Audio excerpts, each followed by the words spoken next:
Friends, कैसे हैं आप सब लोग। मैं आपकी दोस्त श्वेता आपका स्वागत करती हूँ आपके ही YouTube channel Gurukul techno classes में। तो इसके पहले जो मैं आपकी यूपीजी के जो क्लास लेकर आई थी उसमें मैंने आपका कौन सा चैप्टर फिनिश कराया था, मृदा। जो उत्तर प्रदेश की मृदा है वो किस तरह की होती है इसके बारे में मैंने आपको बताया था। अब मैं आपको जो उत्तर प्रदेश के हमारे जो उद्योग धंधे हैं उनके बारे में बताने जा रही हूँ। तो सबसे पहले बात कर लेते हैं उद्योग किस लिए इसकी जरूरत पड़ी और ये क्या है, ये इसका हमारे मतलब इकोनॉमी में, अर्थव्यवस्था में क्या महत्व पड़ता है। तो जो हमारे प्रदेश की इकोनॉमी है, क्या है, जो प्रदेश की हमारी इकोनॉमी है, अर्थव्यवस्था है, क्या है ये, अर्थव्यवस्था है वो तीन बातों पे डिपेंड करती है। कितनी बातों पे डिपेंड करती है? तीन बातों पे। पहली आपकी क्या है? पहली तो आपकी है उद्योग, इंडस्ट्रीज जो हैं, ठीक है। इसके बाद जो आपकी दूसरी बात तय रहती है, दूसरा नंबर जो है वो कृषि का है। किसका है? कृषि का। और तीसरा जो है इकोनॉमी जो हमारी डिपेंड करती है, जो हमारे प्रदेश में खनिज अयस्क जो और मैंने आपको पढ़ाया था वो तो आपका जो मैंने जो खनिज संसाधन है ये तो मैंने आपको पहले पढ़ा दिया। आज मैं आपको इंडस्ट्री पढ़ाने जा रही हूँ। क्या पढ़ाने जा रही हूँ? इंडस्ट्री। तो इंडस्ट्री की बात करें, अगर उद्योग की बात करें तो हमारे जो अगर बात कर लेते हैं उत्तर प्रदेश में लगभग 6 जो आपकी बात कर लेते हैं, सबसे पहले अगर बात करते हैं तो हमारा जो सबसे पहले नंबर पे आता है वो कौन सा आता है? हथकरघा उद्योग। हथकरघा उद्योग क्या होता है? जो बुनकरों द्वारा हाथों से बनाया गया जो सामान होता है, जो सूती वस्त्र हो गए आपके बनारस की जो बनारसी साड़ियां जो बहुत ही फेमस है, मतलब जो हाथों से बुनकरों द्वारा जो बुन करके जो हाथों द्वारा उद्योग आपका जो बनाई जाती हैं उनको हम हथकरघा उद्योग में लाते हैं। हथकरघा उद्योग की बात कर ले तो सबसे पहले बात करते हैं हथकरघा उद्योग की। किसकी बात करते हैं? हथकरघा उद्योग की बात करते हैं आपका। तो हथकरघा उद्योग में क्या है? ये हमारा परंपरागत उद्योग है। अगर बात करें जो हमारा परंपरा से है, अगर मान सबसे पुराना बहुत ही ये आज का उद्योग नहीं है जो बुनकर उद्योग है, जब बहुत सालों पहले जो हमारे यहाँ आदिवासी से लेकर के यह कार्य तब से शुरू है, तो इसे हम परंपरागत उद्योग भी कहते हैं। क्या कहते हैं? परंपरागत उद्योग। और इस उद्योग का काम वर्तमान में सूती वस्त्र बनाने के लिए, किसका बनाने के लिए? सूती वस्त्र बनाने के लिए, बनारसी साड़ियां बनाने के लिए ये आपका उपयोग में आता है। क्या आता है आपका? सूती वस्त्र आदि को बनाने के लिए उपयोग में लाया जाता है। सूती वस्त्र के साथ साथ देखिए जैसे बनारस की जो सिल्क साड़ियां हैं और जो आपकी सीतापुर की हो गई, सीतापुर की जो दरिया हैं, ये सब आपके बुनकरी के ही द्वारा बनाए जाते हैं। किस तरह बनाए जाते हैं? बुनकरी के ही द्वारा बनाए जाते हैं।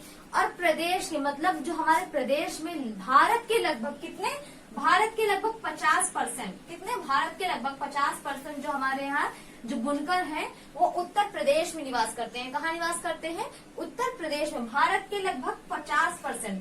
अब बात कर लेते हैं 16 सितंबर। अब जब ये बुनकरों की बात आई तो हमारे प्रदेश में सबसे पहले जो हमारे यहाँ प्रदेश में स्थापना करी गई जो आपके हथकरघा उद्योग के जो निदेशालय की अगर बात कर लेते हैं तो जो निदेशालय है वो आपका 16 सितंबर कब है? आपका 16 सितंबर सन 1973। 16 सितंबर सन 1973 में आपके हथकरघा वस्त्र निदेशालय की स्थापना करी गई। कहाँ करी गई? हथकरघा वस्त्र निदेशालय की बात कर लेते हैं। और उत्तर प्रदेश में अगर उद्योग में हम बात कर लेते तो सबसे पहले आपका कृषि आता है। दूसरे नंबर पे हमारा उद्योग, हथकरघा उद्योग आपका जो है उद्योग के मामले में आता है। तो अब बात कर लेते हैं कि ये सब आप अच्छे से नोट करते चलेगा ताकि अगर कोई प्रॉब्लम हो आपको इससे रिलेटेड कोई भी चीज आपको समझ में ना आए तो आप हमसे आगे पूछ सके।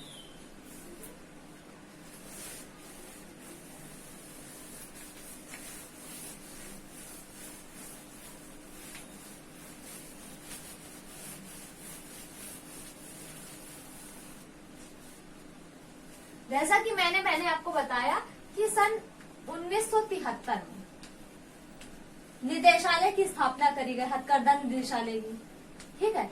अब बात कर लेते हैं कि जो बुनकर था, ये जो निदेशालय है, निदेशालय में धीरे धीरे करके जो बुनकर थे धीरे धीरे करके इंडस्ट्रीज में मशीनें आती जा रही थी। क्या? मशीनरी वर्क आता जा रहा था। तो मशीनरी वर्क के कारण जो बुनकरों की हालत बहुत ही खराब होती गई। क्या होती गई?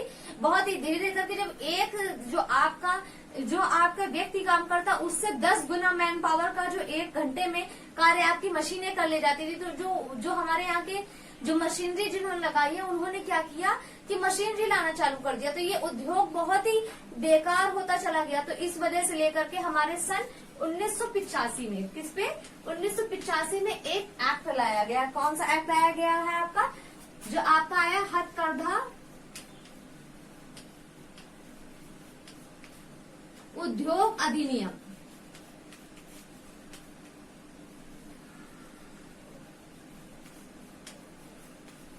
हथकरघा उद्योग अधिनियम आपका 19 से लाया गया है, जिसमें आपके टोटल 11 प्रोडक्ट, कितने हैं आपके 11 प्रोडक्ट में आपकी मशीनरी को, मतलब आपके जो 11 प्रोडक्ट है वो बुनकरों के लिए स्थापित कर दिए गए कि इनको बुनकर द्वारा ही बनाया जाएगा। मतलब वहां पे मशीनरी नहीं लगा सकते हैं। कहाँ पे 11 ऐसे प्रोडक्ट थे, जैसे आपकी हो गई जो आपकी रेशमी साड़ियां हो गई, जो आपकी रेशमी साड़ियां हो गई, सूती वस्त्र हो गए,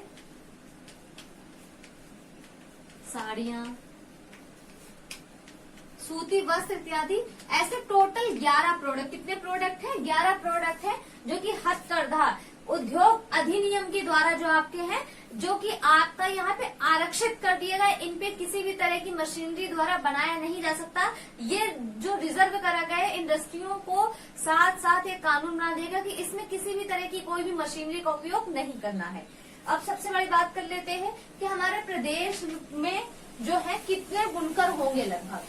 तो आपके प्रदेश में लगभग आपके 6.68, कितने 6.68 लाख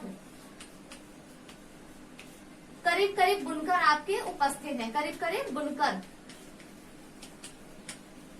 और प्रदेश के कानपुर में, कहा, प्रदेश के कानपुर में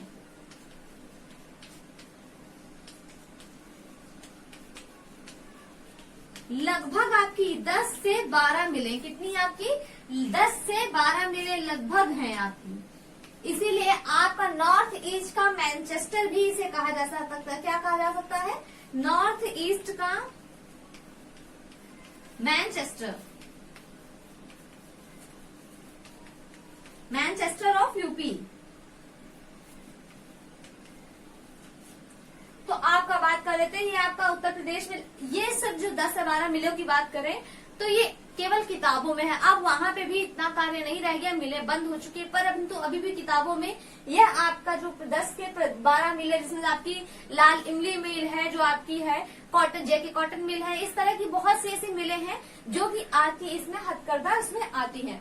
अब बात कर लेते हैं इससे जुड़ी हुई जितनी भी आपकी योजनाएं हैं, इसमें कुछ योजनाएं भी लाई गई जिसके बारे में आपको मैं बताने जा रही हूँ।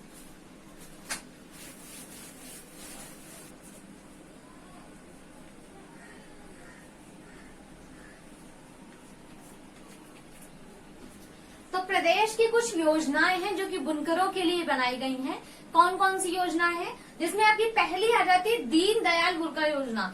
जो हमारे प्रदेश के बुनकर थे, इनकी आर्थिक मदद के लिए, किसके लिए, आर्थिक मदद के लिए सन 2000 में, कौन से ईयर में, सन 2000 में हमारी एक योजना शुरू करी गई जिसे क्या कहते हैं, दीनदयाल बुनकर योजना। तो इस योजना के अंतर्गत जो आर्थिक मदद की जानी थी बुनकरों को, उसमें हमारी 50%, कितना परसेंट, 50% आपका राज्य सरकार और 50% आपका केंद्र सरकार के द्वारा इनकी आर्थिक मदद की जानी थी। तो ये तो आपकी पहली योजना हो गई, वो हो गई दीनदयाल बुनकर योजना। इसके बाद जो बुनकरों के लिए द्वितीय योजना है, कौन सी योजना है आपकी, जय श्री बीमा योजना। कौन सी योजना है, जन श्री बीमा योजना। जन श्री बीमा योजना के अंतर्गत यह योजना कब बनाई गई, तो इसका जो बनाया गया वो सन 2000 में आपकी यह योजना बनाई गई और लागू आपकी सन 2003 में की गई। कब करी गई, सन 2000 में आपकी योजना बनाई गई और सन 2003 में योजना आपकी लागू करी गई। और ये योजना क्या थी, तो इसमें जो हमारे जो बुनकर हैं 18 से 60 वर्ष के अंतर्गत जो भी बुनकर आते हैं, उन बुनकरों की अगर दुर्घटना ग्रसित हो जाते हैं किसी भी तरह उनकी, तो उनकी आर्थिक सहायता के लिए, किसके लिए, आर्थिक सहायता के लिए एक बीमा उनके लिए कराया गया है, दुर्घटना बीमा। और जो तीसरी आपकी योजना है वो महात्मा गांधी बुनकर योजना है, जो कि सन आपकी 2007 से 8 के बीच में बनकर लागू करी गई। कब करी गई, 2007-8 में आपकी लागू करी। कौन सी योजना, महात्मा गांधी बुनकर योजना। तो ये तो कुछ जुड़ी योजनाएं हैं जो बुनकरों से जुड़ी है। अब इसके बाद जो आपका आ जाता है अगला जो उद्योग है आपका द्वितीय उद्योग, रेशम उद्योग, जिसके बारे में आपको मैं अगली क्लास में बताऊंगी। तब तक इस टॉपिक से रिलेटेड या इस योजनाओं से रिलेटेड कोई बात समझ में ना आई हो तो हमसे कमेंट में जरूर पूछें। तब तक के लिए हमारे क्लास को लाइक करें, शेयर करें, सब्सक्राइब करें। Thank you so much.